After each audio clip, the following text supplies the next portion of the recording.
በሱዳን በቀብር ስነ ስርዓት ላይ በደረሰ የድሮን ጥቃት ቢያንስ 4 ሰዎች ተገደሉ።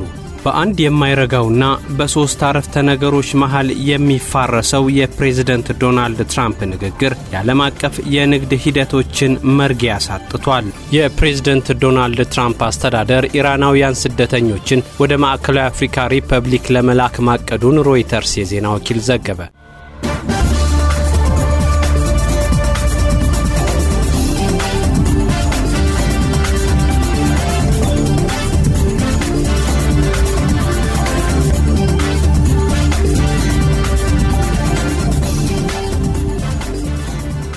በሱዳን በቀብር ስነ ስርዓት ላይ በደረሰ የድሮን ጥቃት ቢያንስ 4 ሰዎች ተገደሉ። በሱዳን ኤል አቤዴ ከተማ የቀብር ስነ ስርዓት እየተካሄደ ሳለ በደረሰ የድሮን ጥቃት ሳቢያ ቢያንስ 4 ሰዎች መገደላቸውን ሁለት የሰብአዊ መብት ተቋማት ተናግረዋል። በጥቃቱ በርካታ ሰዎች ጉዳት እንደደረሰባቸውም ሱዳን ዶክተርስ ኔትወርክና ኢመርጀንሲ ሎየርስ የተባሉ የመብት ተሟጋች ቡድኖች ገልጸዋል። ሁለቱ ተቋማት ለጥቃቱ ተጠያቂ ያደረጉት የሱዳን ፈጥኖ ደራሽ ኃይል RSF ነው። ኢመርጀንሲ ሎየርስ እንዳለው ከረቡዕ አንስቶ በተከታታይ በተፈጸሙ የድሮን ጥቃቶች ቢያንስ 23 ሰዎች እንደተገደሉ ታውቋል።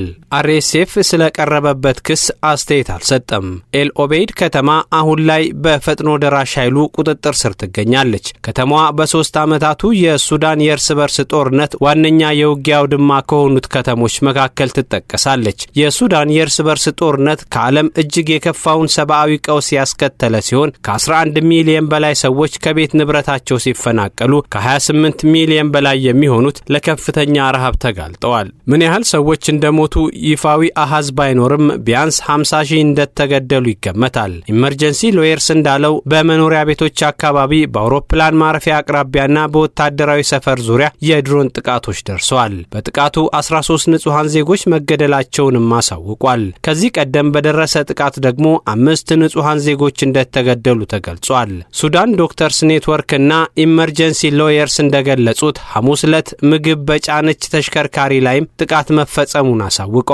የመብት ተሟጋቾቹ እንደሚሉት ጥቃቶቹ ስልታዊና ተደጋጋሚ ሲሆኑ ለቀናት የኤል ኦቤይድን ነዋሪዎች ኢላማ ተደርጓል ብለዋል።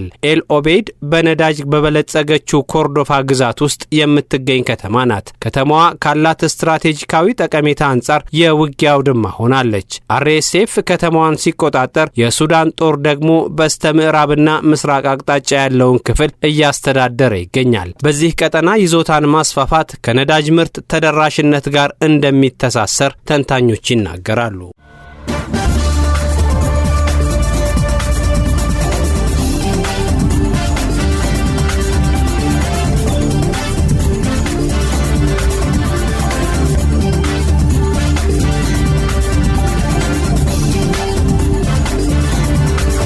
በአንድ የማይረጋውና በሶስት አረፍተ ነገሮች መሃል የሚፋረሰው የፕሬዝዳንት ዶናልድ ትራምፕ ንግግር የዓለም አቀፍ የንግድ ሂደቶችን መርጊያ አሳጥቷል። በሁለት አረፍተ ነገሮች ምክንያት የዎል ስትሪት ሽያጭና የኤዥያ ገበያ ታች ሲሏቸው ላይ ጠሩ ሲባሉ እየደፈረሱ አስቸግረዋል። የገበያው ሰፈር ባለሙያዎች የአክሲዮን አካሄድ ከሚያውቁት ሳይንሳዊ ቀመር ውጪ እየሆነባቸው ተቸግረዋል።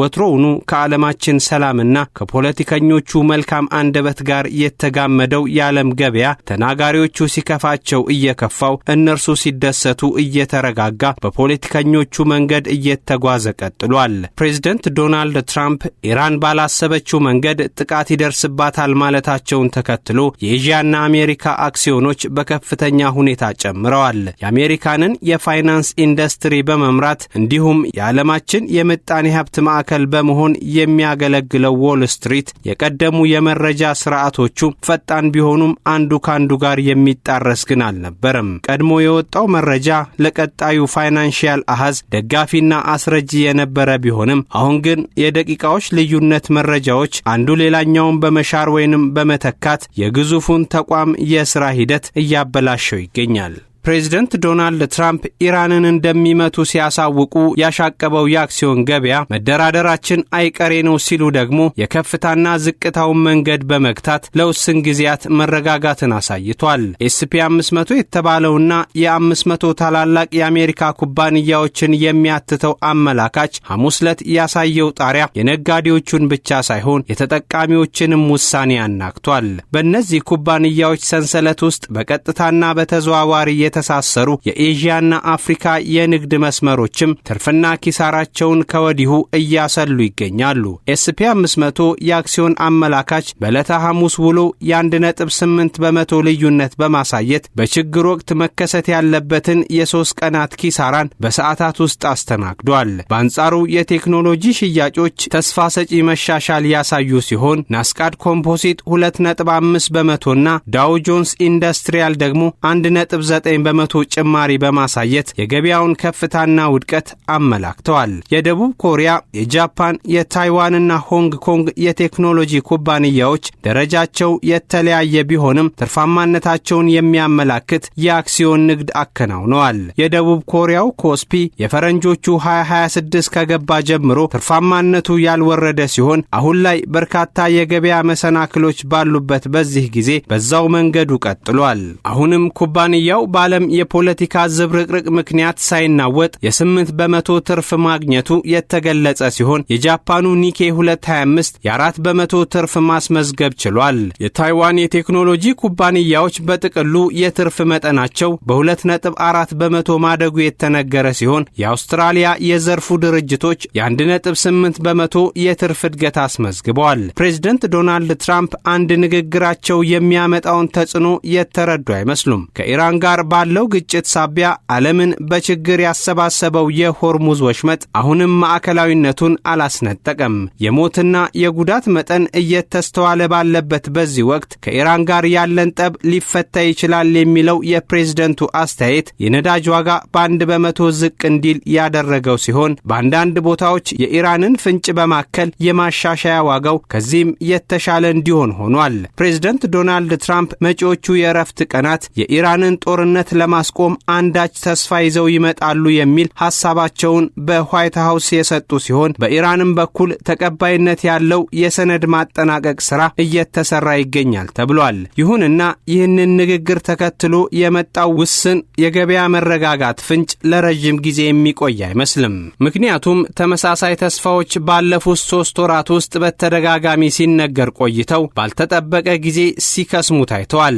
በዚህ ጉዳይ ላይ በኢራን በኩል የተነገረ ይፋዊ ማረጋገጫ የሌለ በመሆኑ የትራምፕን አስተያየት የግል ተስፋ አሊያም የፖለቲካ ጨዋታ ሊሆን ይችላል የሚል ዝንባሌ እንዲያመዝን አድርጎታል። የኢራን የውጭ ጉዳይ ሚኒስቴር ቃል አቀባይ ዘላቂ ይሁን ጊዜያዊ የተኩስ አቁም ወይንም ሌላ ጉዳይን የተመለከተ ዝርዝር ማብራሪያ ባይሰጡትም ከአሜሪካ ጋር የመግባቢያ ሰነድ እየተዘጋጀ መሆኑን ተናግረዋል። የኢራን መገናኛ ብዙሃንን ጨምሮ ሌሎች ዓለም አቀፍ ዘገባዎች የቃል አቀባዩን ሐሳብ የመንግስትም አቋም እንደሆነ አድርገው ያልወሰዱት ሲሆን የቀጣዮቹ 2 ቀናት ድርጊት እንዲወስነው ተትቷል። የገበያው ሁኔታ ግን መጪዎቹን ቀናት መታገስ ያልቻለ ሲሆን በተስፋና በስጋት ውስጥ ሆኖ የጉዞ ቀስቱን ወደ ላይና ታች እያመላከተ ይገኛል። ነጋዴዎችና ኢንቨስተሮች አብዛኛው ጉዳያቸው ሆርሙዝን ከመሰለ መንገድ ጋር በመገናኘቱ በተስፋ ቀጣዮቹን ቀናት እየጠበቁ ይገኛሉ። በአውስትራሊያ ሲድኒ የገበያ ተንታኝ የሆኑት ፋቢየን ይፕ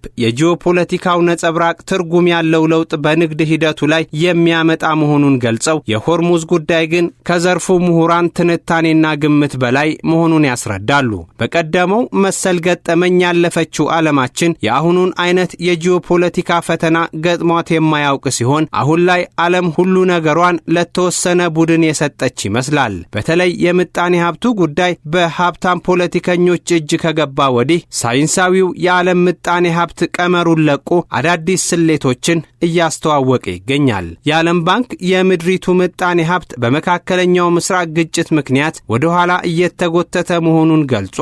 ከመላው ዓለም በተሰበሰበ መረጃ መሰረት ሀገራት እያስመዘገቡት ያለው ጥቅል የእድገት መጠን የኮቪድ-19 ወረርሽኝ ካስከተለው ጉዳት በላይ መሆኑን ባንኩ ገልጿል። ይህንን ያስተዋለው ባንኩ በዓመቱ መጀመሪያ ይመዘገባል ብሎ የተነበየው የ2.9 በመቶ ጥቅል እድገት እድገት የማይሳካ መሆኑን አሁን ላይ ከሰበሰበው መረጃ በመነሳት አሳውቋል። ከአፍሪካ ርቀው የሚገኙ የገበያ ጉዳዮች አፍሪካን ጭምር እየተገዳደሯት መሆኑን የብዙ ሀገራት አሁናዊ የገጽታ ሁኔታ ያስረዳል። የዓለም ባንክ አዲሱ ትንበያ ወደ 2.5 በመቶ ዝቅ የተደረገ ሲሆን አፍሪካውያንም በዚህ ግምታዊ ስሌት ውስጥ ተካተዋል። ግጭቱ የወለደው የኃይል አቅርቦት ዋጋ መናር የገበያ ግሽበት እንደሚያስከትል የሚገልጸው ባንኩ የብድር ስርዓቱም በተቀመጠለት አሰራር የመጓዙ ሁኔታ እንደሚፋለስ ያትታል። የዓለም ባንክ ግሩፕ ፕሬዝዳንት አጃይ ባንጋ በርካታ ሀገራት በቀውሱ ተጎጂ ቢሆኑም ውስን ታዳጊ ሀገራት ግን በተቃራኒው ፈጣን የሚባል እድገት ሊያስመዘግቡ እንደሚችሉ ይገልጻሉ።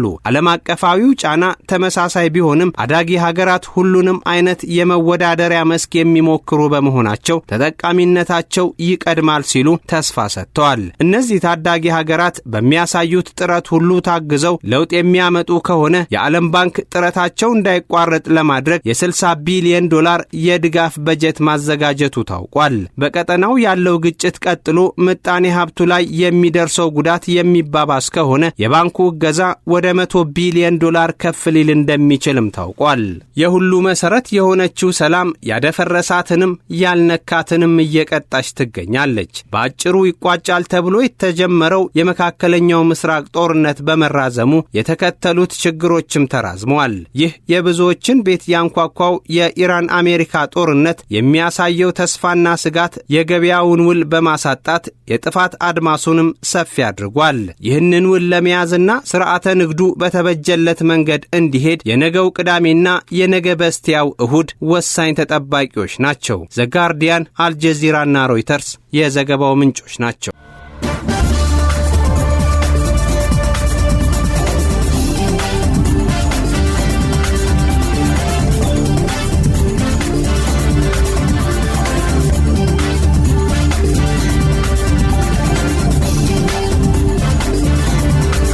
የፕሬዝዳንት ዶናልድ ትራምፕ አስተዳደር ኢራናውያን ስደተኞችን ወደ ማዕከላዊ አፍሪካ ሪፐብሊክ ለመላክ ማቀዱን ሮይተርስ የዜና ወኪል ዘገበ። ሮይተርስ ለጉዳዩ ቅርበት ያላቸውን ባለስልጣናትንና 2 ጠበቆችን ጠቅሶ እንደዘገበው የትራምፕ አስተዳደር በግጭት ወደምትናጠው አገር ኢራናውያንን ለመላክ ማቀዱን ተናግሯል። ኢራናውያን ስደተኞችን የሚወክሉት ጠበቃ ኤምሊ ትሩሰን እንደተናገሩት ወደ ማዕከላዊ አፍሪካ ሪፐብሊክ ይላካሉ ከተባሉት መካከል 2 ሴቶች ይገኙበታል። ኢራናውያኑ ወደ ትውልድ አገራቸው ከተመለሱ እንግልትና ስቃይ እንደሚጠብቃቸው ጠበቃቸው ተናግረዋል። ሮይተርስ እንደዘገበው በቅርቡ ማዕከላዊ አፍሪካ ሪፐብሊክ አሜሪካ የምትሰጣቸውን ስደተኞች ለመቀበል ከሀገሪቱ የውጭ ጉዳይ ሚኒስቴር ጋር ስምምነት ላይ ደርሷል። ስለ ጉዳዩ ሁለቱ ወገኖች አስተያየት አልሰጡበትም። ሮይተርስ ያነጋገራቸው ባለስልጣን እንደተናገሩት በመጀመሪያው ጉዞ ከኢራናውያን በተጨማሪ ሶሪያውያንና አፍጋኒስታውያን የሆኑ 20 ስደተኞች የሚጓዙ ይሆናል። ከአሜሪካ የሚባረሩት ስደተኞች በሚቀጥለው ሳምንት መጨረሻ ገደማ ወደ አፍሪካዊቷ ሀገር እንደሚጓዙ ተናግረዋል። ከሚባረሩት ሰዎች መካከል ሕጋዊ መኖሪያ ለማግኘት አመልክተው ሳለ ተይዘው ከአሜሪካ እንዲባረሩ በኢሚግሬሽን ፍርድ ቤት የተወሰነባቸው ናቸው።